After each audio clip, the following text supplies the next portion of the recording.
Hello, I'm Judi Vitale, your astrologer for ReadTheStars.com, and I'm here to offer you your horoscopes at work from September 5th through September 11th, the whole week. How about that? So, let's talk about what's going on. Sometimes I'm here to tell you about big, horrible changes that are coming. Sometimes there's not so much going on. This week, it's just plain interesting. It seems that we're going to be working with Mercury and Neptune. Mercury represents our rational side of our mind, the way that we think, the way that we speak in a mundane sense.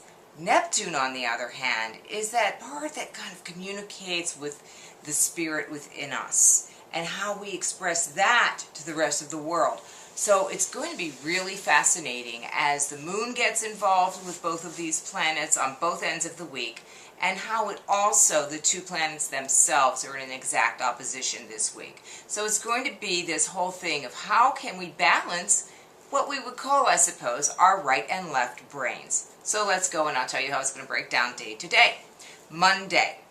Were you going to be logical or magical for Labor Day? Well, you have your choice. The moon will be in Sagittarius with a nice trine to Mercury and a sextile to Neptune. So in some way you can go back and forth. I want to be having fun and enjoying it and thinking about summer, and gee, I really should be thinking about work and what I'm going to do next after Labor Day is done. Now, as for Tuesday and Wednesday, they're a little bit different. They really engage us more with the Capricorn moon, which is all about work, power, and the Capricorn moon gets into a little bit of trouble with Uranus, a square from Uranus, and then of course a conjunction with Pluto, which is like the ultimate planet of power, manipulation, and transformation and healing too. So don't forget that you always have that option. When you see change coming your way and you want to hold on to the windowsill, my recommendation, let go, because there's probably a trampoline down there to catch you.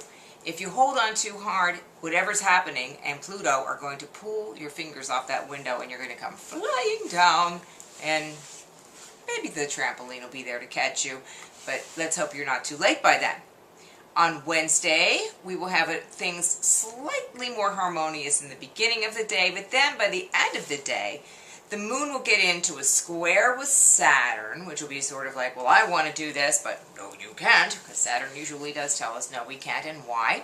And then an opposition to Mars. So there might be other people involved in our negotiations who are trying to push us in a direction that we don't want to go. So there are going to be a couple of confrontations and fights. Well, thankfully, on Thursday, we have the moon and Neptune in a total and complete and exact opposition. The moon will be in Aquarius, where we're a little bit cooler and dispassionate about the way that we deal with life. So maybe this is a good time to find a way to balance both sides of your brain.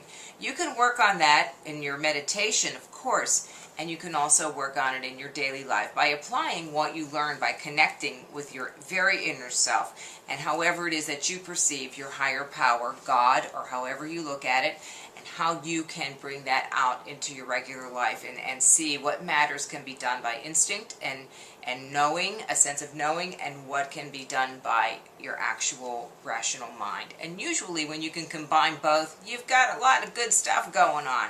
So good luck there. On Friday, Mercury moves into Virgo, and that will be an interesting time when we really do get the capacity to do the facts, the figures, the words, the presentations, our ability to reconnect. And also this is going to be a time when Mercury comes out of that shadow from the retrograde. So if you've kind of felt it coming out of that retrograde we had in August, this is the moment when you're really going to be able to move forward. So that's going to be terrific. Now, on Saturday, there's more, believe it or not, of Mercury and Neptune. We're going to have Mercury in an opposition with the moon in the afternoon or evening, and then we will have the moon and Neptune in a conjunction. So it's going to be with the moon in Aquarius, the moon will be conjunct to Neptune. So it'll be about, what's good for the world, how can I do things for everybody else, and then with an opposition from Mercury. That's going to take place in Pisces and Virgo. So that will be another thing going on. It'll be a lot about how can I honor my spiritual life while I'm doing my tasks in my daily life. So think about that on Saturday, whether you're relaxing or working. And then on Sunday, it's just sort of a nicey nice day. I know it's September 11th, and believe me, as a one-time New Yorker, September 11th resonates in a place in my soul that is not very pleasant. However, there is a point in time when we need to look forward, and maybe we will have that sensation this time on September 11th.